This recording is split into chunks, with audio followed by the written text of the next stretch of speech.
Hi, and welcome to another one of our international collabs. This time, we are in Italy. Each one of our YouTube chefs will choose one of the 20 different regions in Italy and make a recipe from that region.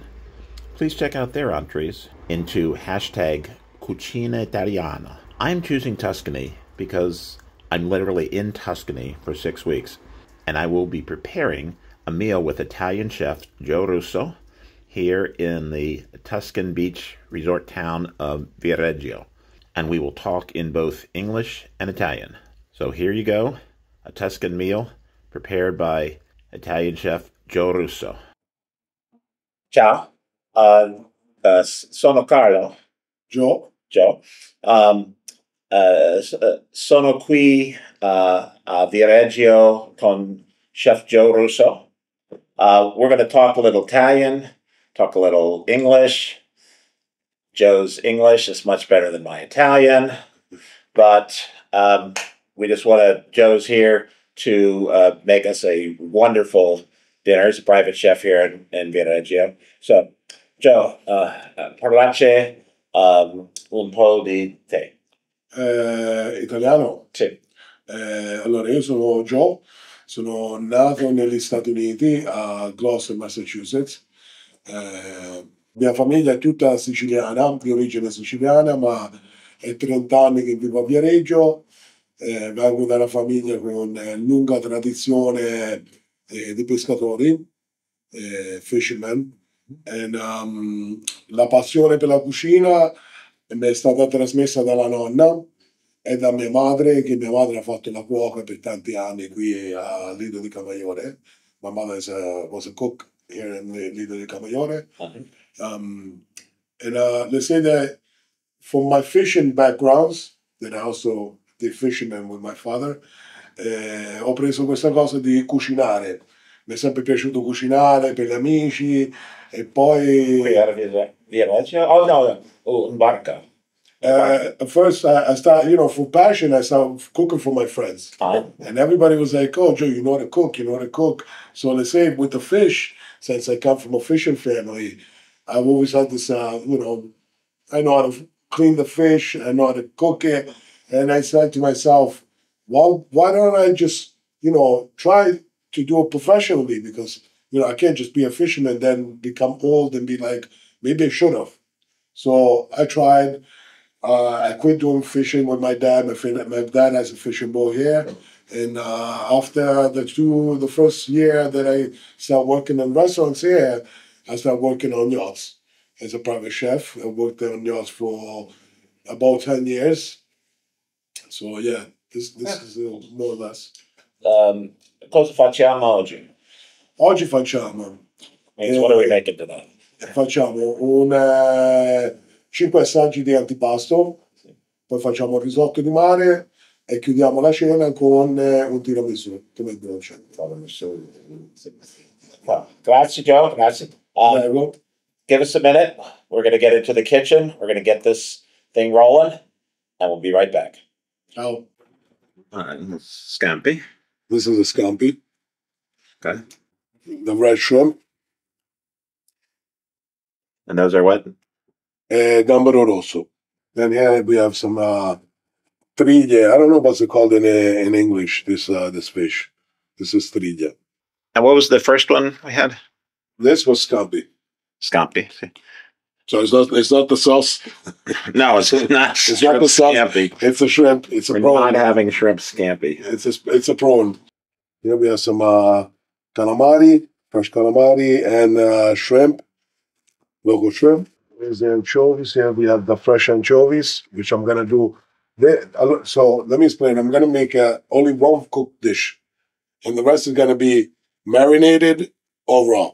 Okay. You like raw food? Yeah. Okay, so anchovies, the fresh anchovies are gonna be made like a local dish, like I told you, which is gonna be served raw, but it's not gonna be raw. It's gonna be cooked with the vinegar. If I have you have white vinegar because of. All right, we're getting ready for some seafood action. Some mussels and little clams, vongole in Italian. Little clams, vongole. All right, so these are fresh anchovies. Which People don't know they like anchovies until they have them. Yeah, exactly. So this is what we do. We rip this off and just a fillet. Okay. And then I'm gonna cook with the vinegar. So I'm gonna put water, vinegar, salt, and pepper, and let it rest for a half hour more or less. So it's similar to ceviche for Mexican. Yeah. Okay. And this is a local recipe. It's called acciuga la povera. Acciuga la povera. Povera? Povera. Povera means how do you say when you don't have money? Poor. So these are anchovies at the poor. Right. Poor anchovies.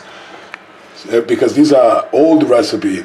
You know, when people didn't have money, and you know they ate from what they have, and fortunately, in this area there's a lot of anchovies, a lot of fish, especially in the Italian territory. So Italian cuisine comes up from poverty. See, this is why we were saying that povera. That's why we were saying that there's not many ingredients, but you know they work together. You're going to put these in vinegar, water, salt, pepper. Yeah. There we go. Black pepper. And so you're rinsing the anchovies. Acciughe. O alici, acciughe. The water is nice and clear. Right. Now we add the vinegar. Because if we cook it just with vinegar, it will be too acidic. Yeah, too acidic, and then you know, it cooks totally the meat and becomes stiff. You know, like it's been cooked. And instead, this way, we're just gonna marinate. Aceto bianco. Aceto bianco. Which is white vinegar. So see, it's already changing the color of the fish. Mm-hmm.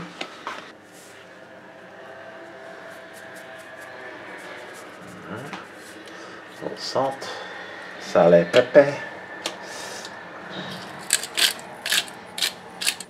Okay, so now we stir. Quanto tempo? We should let it sit, I don't know, at least half hour, you know, and then while we're prepared for this, we'll let it sit somewhere and cook, marinate. Room temperature. Or in the fridge. We can put it in the fridge or room temperature if we're gonna eat it. You know, like we're gonna serve this now, right? So it can also stay in room temperature, but always prefer to stay in fridge. You know, as well. And this we're gonna make not a citronette, but you know, just olive oil, lemon juice, salt, pepper, olive oil.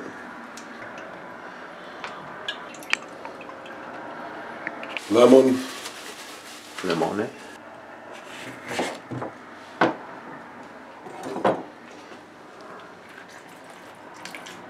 Salt. A little salt.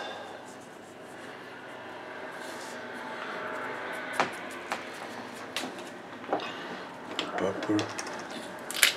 Sale, pepe. That's chopped parsley. Finely cut. Alright. And this will marinate for about the same amount of time? Yeah, we'll put it in the fridge and let it marinate for the same amount of time as the anchovies. Okay. So you're taking off the head of the prawn?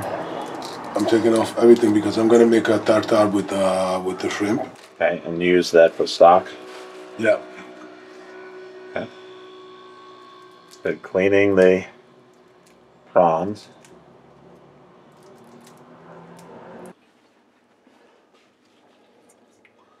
Right, celery, onion, and carrot. What we're gonna do is caramelize the prawns.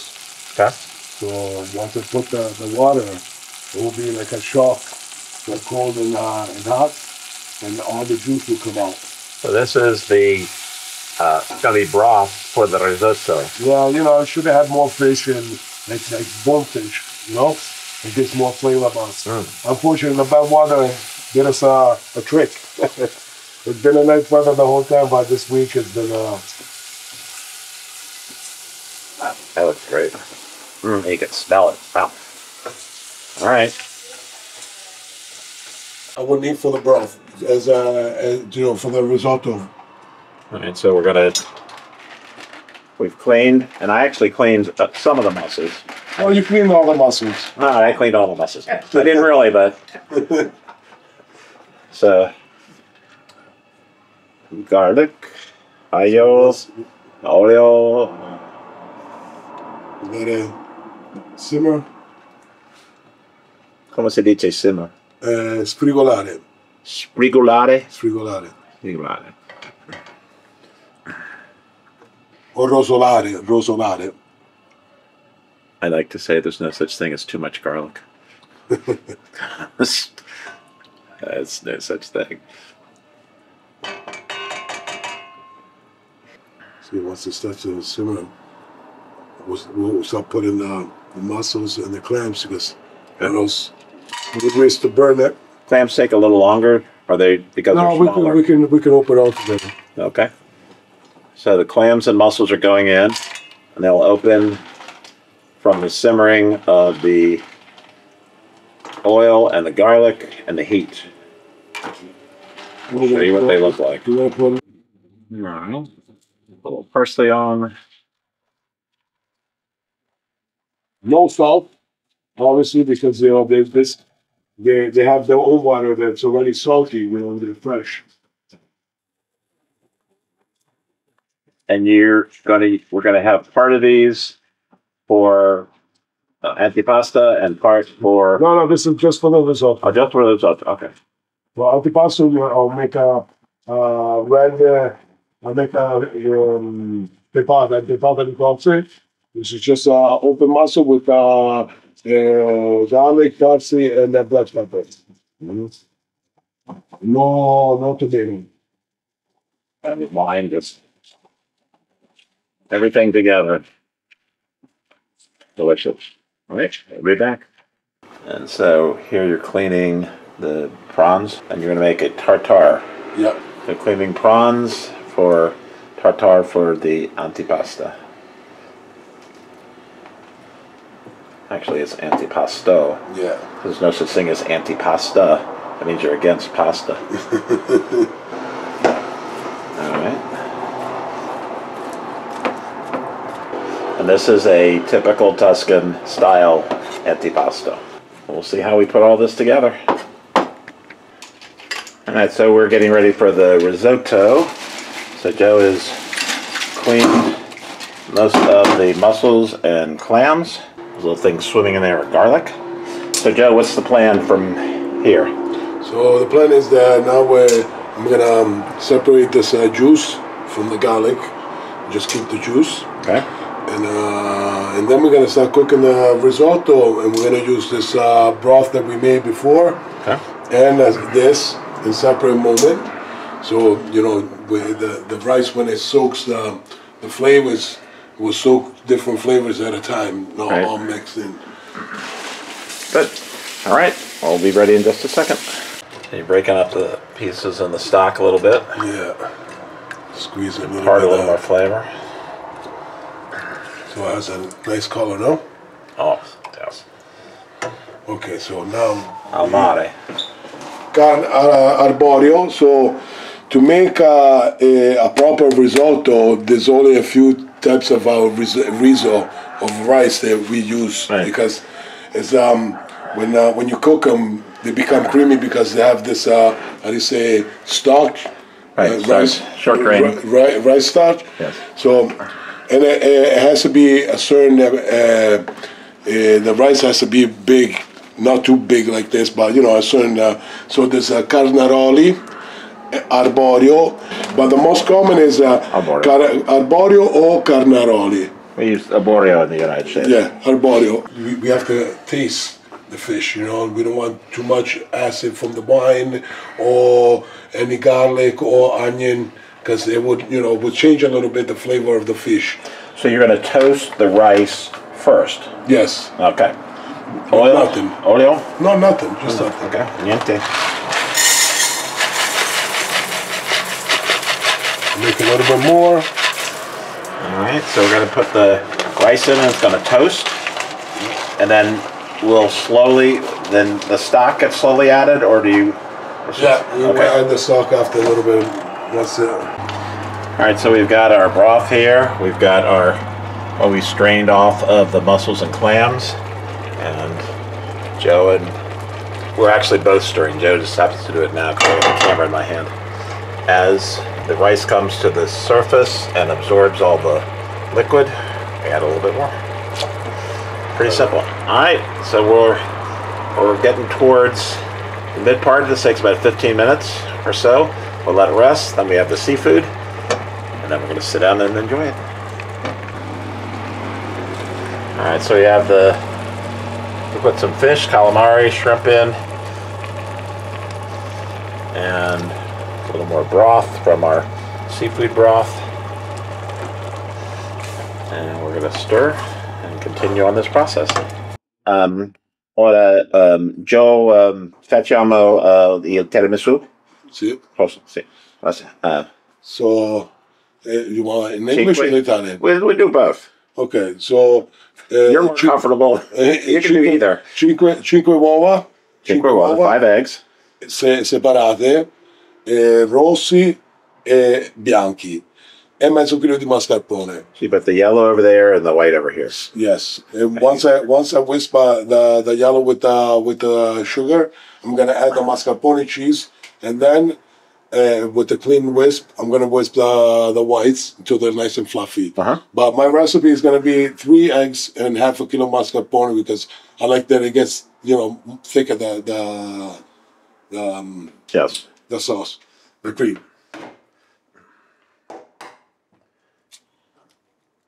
Right, 3 uova.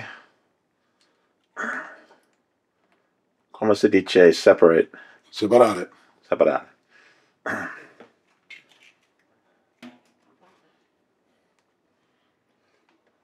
Yeah, about 20 grams per egg, so meaning 10 grams and 10 grams per white e per yellow. Zucchero. Sugar. Allora, questi sono circa 20 grammi. 20, 30, 20, 30.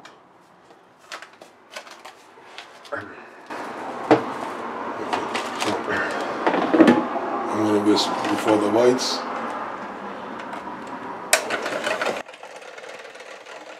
And do this till they get stiff. Yes. If it's ready. Ah. See? Yeah. When it does like this, that it sticks, it's ready. Aggiungere giallo e bianco. After. Now we're going to whisk this. So I got the white nice and stiff, and then the yellow is giallo, uovo giallo. Con zucchero. Con lo zucchero, tuorli. So the yellows in Italian are called tuorli. Quali? Tuorli. Tuorli. And the whites are called albume. Albume, sì. In inglese è albumen. Yolks. So the yellows are yolks.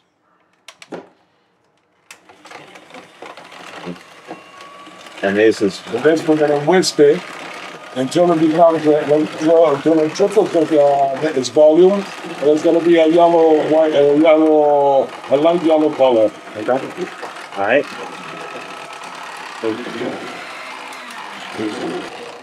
As Joe is whipping to get him one of our aprons, he's very happy.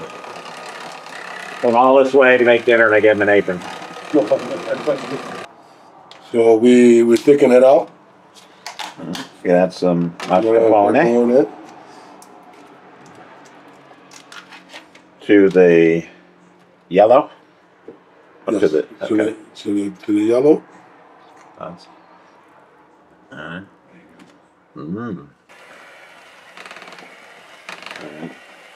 So slow incorporation. The mascarpone is a little harder than the eggs. Not much, but it's soft. Well, but yes, with the eggs, it gets nice. It makes nice and yellow. Little. Come un crema. So now this is ready. But the important part of this, and maybe the most difficult, because this is where mascarpone. Because to make this cream, it's easy, as you see. You can whisk the yellow with the mascarpone, and there's no problem. Now we got to put the whites without deflating them. Fold Right? them and Yeah. gently fold. Yeah.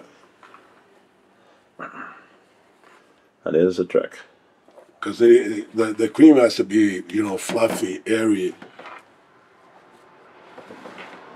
So fold until everything is nice and combined. Looking good, Joe. Thank you. I'm not really helping here. The only help I gave you was to say I have a kitchen towel. You wanna stir it? I'm good, thanks. Now, if you want to cook,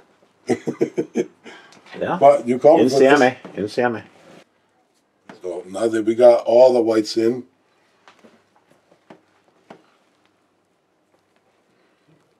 it's a nice yellow cream, no? See. And I didn't put all the eggs there. Should go in a half a kilogram of mascarpone, because it should be five eggs and half a kilogram. So this is for a lighter. This is because to me, we're still talking about raw eggs. So, but you want to taste? Yeah.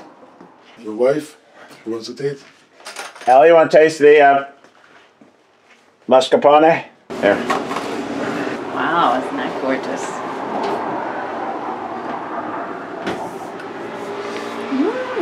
Yum. Good.